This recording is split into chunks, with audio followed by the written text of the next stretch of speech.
So I thought today I'd do another gut healing recipe, kind of steering away from fermented foods, and we're going to do a bone broth. So I've got in my slow cooker here, I've got just over 1 kilo of chicken drumsticks, skin on, bone in, everything like that. To that I am going to add some celery. You don't have to be too precious about how you cut it, so just cutting it into little chunks like that is fine. Chuck that in. I have got carrot.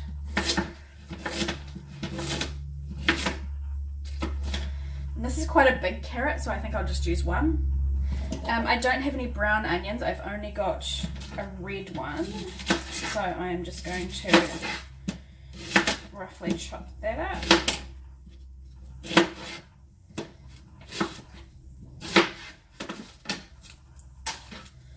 I'm just going to leave the skin on because that'll add a really good colour to it as well, and I've just cut it in half and then cut it into wedges.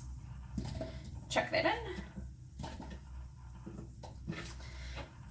Got some dried bay leaves, so I'm going to put 3 of those in there. I have also got some turmeric.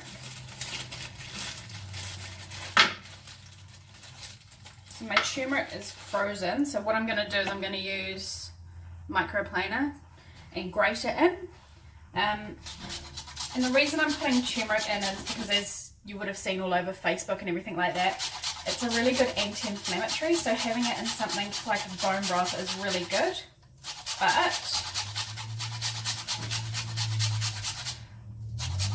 in there first. With turmeric, it's important that you put black pepper with it. If you think of the same way that you need vitamin C to help absorb iron, you need that black pepper to help with the turmeric as well. So that was quite a decent chunk of turmeric.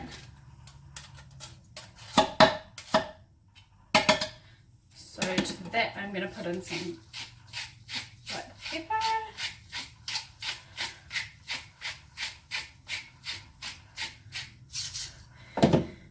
Now there's a couple of different ways that you can do a bone broth. Some people use apple cider vinegar. I have tried that in the past, and it still works, but you don't get that kind of jelly consistency, which is kind of like the ultimate in bone broth.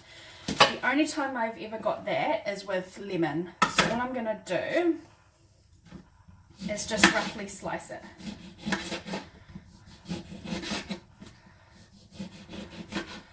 Skin and all, chuck it in.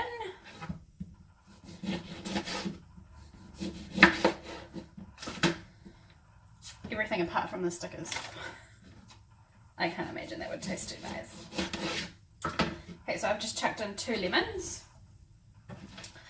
Okay, and all we need to do now is just top it up with water.